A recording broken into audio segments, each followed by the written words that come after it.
Hello and welcome back students. This is a video lecture on the course syllabus of Gondwana University, Bachelor's in Computer Science, second year, semester 4, data structures.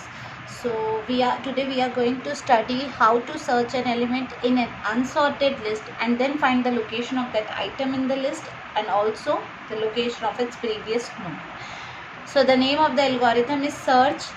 Parameters will be start and item. Two variables will be required.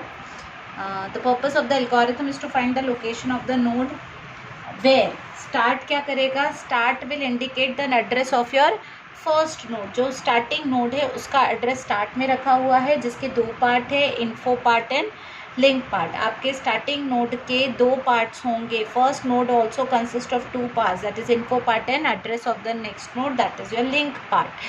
Item वो element है जिसे आपको search करना है, तो item is the item to be searched in the list. LOC stores the address of the current node. आपकी current location का address रहेगा आपके LOC में. LOCP definitely location of your previous node रहेगा. तो current node के just पहले जो node था उसका जो address है LOCP में stored रहेगा. फिर PTR एक लोकल पॉइंटर वेरिएबल है जो करंट ट्रैकिंग करेगा, आगे आगे बढ़ेगा आपके करंट नोड की पोजीशन ट्रैक करने के लिए. ठीक है, we start with the algorithm. Very first step check करो. PTR चेक नहीं करना है, आपको लिखना है PTR is equal to start. तो PTR is equal to start का मतलब है आपने आपका पॉइंटर जो आपके करंट लोकल पॉइंटर वेरिएबल जो ट्रैक ऑफ करंट नोड रख रहा है उसको अपने स्टार्ट को अलोकेट कर दिया. आपने बोला ये स्टार्टिंग नोड है, स्टार्टिंग एड्रेस पे इसको सेट कर दो. LOCP क्योंकि वो स्टार्टिंग नोड है उसके प्रीवियस नोड का कोई एड्रेस हो ही नहीं सकता, इसलिए LOCP फॉर नाउ नल है. LOC is not assigned any value.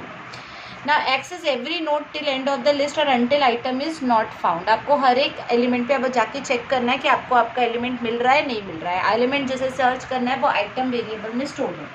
तो रिपीट जब तक PTR नल नहीं हो जाता. PTR नल कब होता है? PTR सिर्फ तब नल होता है जब लिंक लिस्ट खत्म हो जाती है. आखिरी नोड जो होता है लिंक लिस्ट का उसका एड्रेस नल होता है. ठीक है, तो मतलब जब तक हम नल तक नहीं पहुंचते, दैट मीन्स जब तक हम अपनी एंड लिस्ट लिंक लिस्ट के एंड तक नहीं पहुंचते तब तक आप you have to keep repeating few steps. तो till your PTR is not equal to null, every time आप चेक करो कि आपका PTR is the current track of current node का address. PTR is not just address but PTR is your current node. तो PTR के info में item है क्या चेक करो. इफ PTR के इन्फो में आइटम मिल गया तो आपको LOC मिल गई. LOC क्या है? उस नोड का एड्रेस जिसमें आइटम मिलेगा. तो LOC हो गया PTR and return and end if you are successful. But this was just an if condition कि इफ PTR की इन्फो में आइटम मिला तो, नहीं मिला तो ऑब्वियसली अगले नोड पे शिफ्ट हो जाना. मतलब PTR न्यू PTR क्या होगा? न्यू PTR होगा अब जो पहले PTR था उसका link. PTR will be link of PTR. पुराना PTR जो है उसके लिंक में क्या रखा रहता है? नेक्स्ट नोड का एड्रेस. तो अब आपका नया PTR हो जाएगा ओल्ड PTR का लिंक. ठीक है, तो न्यू PTR भी निकालेंगे हम कि new PTR if condition is not true you will write PTR is PTR का लिंक. और इस बार अभी तक हमारे पास LOCP नहीं था, प्रीवियस नोड एड्रेस नहीं था क्योंकि हम स्टार्ट पे थे. बट अब हम नेक्स्ट नोड पे आ चुके हैं तो हमारा LOCP PTR बन जाएगा और नया PTR का लिंक बन जाएगा. ठीक है, अब ये हर बार आपको करना है जब तक आपको आइटम नहीं मिलता है. आइटम मिला तो LOC को बोल देना कि PTR जो है वही हमारा LOC है. अदरवाइज आइटम नहीं मिलेगा तो LOC को नल सेट करके रिटर्न कर देना. ठीक है, तो इस एल्गोरिथम का एक little bit description is also mentioned here. Initially PTR will be pointing to the beginning node and hence location of previous node will be null. Obvious है, PTR सबसे पहले start को denote कर रहा है तो LOCP तो exist ही नहीं होगा, previous node address होगा ही नहीं, वो null रहेगा. आपको लिस्ट को तब तक प्रोसेस करना है जब तक आपका PTR नल नहीं हो जाता. जब आप लिंक लिस्ट के एंड में पहुंचोगे तो PTR नल हो जाएगा. But before pointing to the next node start the address of the current node to LOC. अब आप नेक्स्ट नोड पे आने से पहले आप क्या करोगे? Store the address of current node in LOC. अभी LOC में आपके करंट नोड का एड्रेस सेव करो और तभी आप नेक्स्ट पे शिफ्ट हो. अगर आइटम मिल जाता है तो LOC और LOCP दोनों सेट कर दो and address of current node to LOC। अगर PTR नल है इसका मतलब आपको आइटम लिस्ट में नहीं मिला। अब इन्होंने एक एग्जाम्पल के थ्रू भी ये एक्सप्लेन करने की कोशिश की है, we will see that also. Now case 1, suppose we want to search D, that is item equals to D in figure 7.3।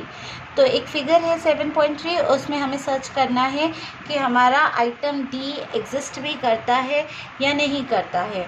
तो पहले आप देख लीजिए, ये है आपका फिगर, ठीक है। नाउ सी, इनिशियली PTR क्या होता है? PTR करंट नोड को ट्रैक करता है। तो PTR क्या होगा इनिशियली? ये PTR है जो कि 90 आपका PTR है। 90 ये है 90, ठीक है। ये 100 है, ये 120 है और इसके बाद है ही नहीं, इसलिए क्रॉस है, ठीक है। तो 90 मीन्स दिस नोड। तो PTR इज 90, वो लिख दिया आपने कि PTR इज इनिशियली 90। LOCP नल रहेगा, उसके पहले कोई नोड ही नहीं है तो ये नल है, LOCP नल है। इज नल फॉल्स है। क्यों फॉल्स है भाई? क्योंकि इन्फो ऑफ PTR A है। इन्फो PTR क्या है? A है। इन्फो PTR A है मतलब मैच हुआ क्या? No, not match. उसके बाद LOC अब क्या बन गया? 90। अब नेक्स्ट 100। अब आप लिंक ऑफ PTR पे जाओगे, आइटम नहीं मिलता है तो हर बार PTR क्या हो जाता है? अगर आइटम नहीं मिला तो PTR विल बी PTR का link and LOCP will be और PTR।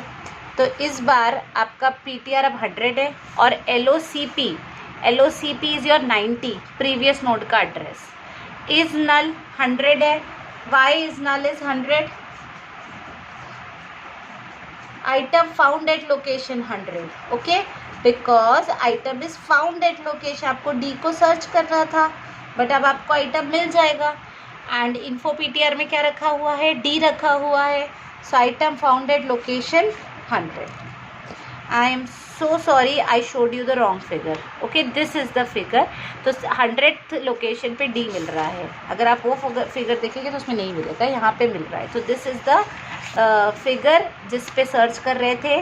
पहले PTR 90 हुआ, फिर PTR 100 हुआ और 100 पे हमारा इज नल ने हमें एक्चुअल लोकेशन ही रिटर्न कर दी। यहाँ पे तो नल था क्योंकि वहाँ पे हमें आइटम नहीं मिला, बट 100 नंबर का जो नोट था वहाँ हमारा आइटम D हमें मिल गया। हम D को सर्च कर रहे थे। सपोज करो हमें C को सर्च करना है सेम फिगर में, तो आप देख सकते हैं यहाँ पे सेम में C है ही नहीं। अब आप इसको keep it in your mind, this is node 90, this is node 100 and this is node 120 ADB, ठीक है। नाउ वी विल सी इन्होंने सॉल्व कैसे किया है केस 2 को। Suppose we want to search item C, ठीक है। तो PTR पहले 90 है, LOCP नल है, कोई प्रीवियस नोड नहीं है। तो PTR अगर 90 है तो करंट नोड का एड्रेस क्या है? 90 है। LOCP 90 है। इन्फो PTR में A रखा हुआ है, मैचिंग नहीं हुई, हमें सर्च C को करना है, A को नहीं। तो PTR will be link of PTR। इस PTR की लिंक में क्या रखा है? 100। तो नया PTR हो गया 100 और LOCP बन जाता है PTR, यानी 90 बन गया LOCP। लोकेशन 100 हो गई है। इन्फो PTR में D मिला, मैचिंग नहीं हुई। अब फिर से PTR will be PTR link, तो 120 100 120 B। फिर तो नल ही है, null 120 null, end of list means item मिला ही नहीं आपको लिस्ट में। So this was in solution and an algorithm to search an item in an unsorted linked list. Keep it in mind. But now we are going to check another algorithm to search an element in a sorted linked list. अब हमारी linked list sorted होगी और हम उसे search करेंगे. Again the name of the algorithm is search sort. दो variables involved है, start और item. Start will indicate the address of the first node and node consists of two parts. Her node के दो part होंगे, info part, link part. info में उसका information रखी होगी, link part में उसका address of next node होगा. item is the element to be searched in the list. PTR एक local pointer variable है जो keep track of current node, her current node की track रखेगा. तो initially आपने PTR start पे setup कर दिया है. अब आपको तब तक रिपीट करना है जब तक PTR नल नहीं हो जाता, ठीक है। तो if PTR of info is equal to item, LOC is equals to PTR, क्या हो रहा है ध्यान से देखेंगे। स्टार्टिंग नोड का address of the first node, and node consists of two parts. Element to be searched, local pointer variable which will keep track of current node. PTR हमेशा आपके करंट नोड पे चलता रहेगा. इनिशियली आपने PTR को start setup कर दिया, जब तक PTR नल नहीं हो जाता, मतलब आप लिंक लिस्ट के एंड तक नहीं पहुंचते, हर बार आपको इन्फो में जाके चेक करना है आइटम मिला या नहीं मिला. मिल गया तो बहुत अच्छी बात है, LOC को PTR बना दो और उस लोकेशन को रिटर्न कर दो. इफ़ वहाँ पे आइटम नहीं मिला तो आपका, क्योंकि ये लिंक लिस्ट सॉर्टेड है, आपका काम इजी हो जाएगा. इजी ऐसे हो जाएगा कि आप चेक कर लो कि जिस आइटम को आप सर्च कर रहे हो उसकी वैल्यू आपके करंट नोड के इन्फो पार्ट की वैल्यू से कम है या ज़्यादा है. अगर कम है तो फिर आपको एलिमेंट कभी नहीं मिलेगा, क्योंकि सॉर्टेड लिंक लिस्ट है. ऑलरेडी एक ऐसा पॉइंट, उससे हायर वैल्यूज़ वाले लिस्ट तक आप पहुंच चुके हो. हाँ, अगर आप जिससे सर्च कर रहे हो उसकी वैल्यू इस करंट नोड से ज़्यादा है तो यू कैन कीप गोइंग. तो that is what is written here कि आपके PTR के इन्फो में जो कुछ भी रखा है, अगर वो आइटम की वैल्यू से ज़्यादा है तो आप बोल दो कि LOC नल है, आइटम मिलेगा ही नहीं, रिटर्न कर दो. और अगर मान लो कि आपके PTR के इन्फो पार्ट में जो कुछ भी रखा है वो आइटम की वैल्यू से कम है, तो यू हैव अ स्कोप कि आगे एलिमेंट मिल सकता है. तो फिर वही करना है, PTR को PTR लिंक करके सर्च करते रहना है. ठीक है, एग्जाम्पल तो यहाँ पे भी एक्सप्लेनेशन दिया हुआ है. ये फिगर है और इसका एक्सप्लेनेशन है. ठीक है, सपोज़ हमें एक एलिमेंट C को सर्च करना है इसी लिस्ट में जो कि एग्जिस्ट करता है, जो कि हमें दिख भी रहा है. तो इनिशियली तो PTR 90 है और इन्फो PTR A है. नेक्स्ट टाइम PTR क्या हो जाएगा 100, नेक्स्ट होता है ना, और आइटम मिल जाएगा. अब B को सर्च करना है, B लिस्ट में नहीं है, तो पहले 90 है, वैल्यू A है, अब A not match, 100, C not match. अब C क्योंकि ऑलरेडी B से बड़ा है तो आप क्या बोल दोगे कि अब C है, अब C के बाद तो B नहीं मिल सकता, ये सॉर्टेड लिस्ट है, ऑलरेडी C मिल चुका है, सॉर्टेड लिंक लिस्ट है, तो C के बाद तो B के होने की चांस ही नहीं है. सॉर्टेड जमा के रखा हुआ है तो C के बाद B तो रखेगा नहीं. तो यहीं से प्रूव हो जाता है कि इस लिस्ट में B है ही नहीं. तो directly jump to step 3 and से LOC नल. हाँ, अगर ये कंडीशन फेल हो जाती तो फिर और सर्च करते. तो इसीलिए बोल सकते हैं कि item is not in the list since list is in sorted order. Okay, so this is it for the two algorithms. Thank you so much.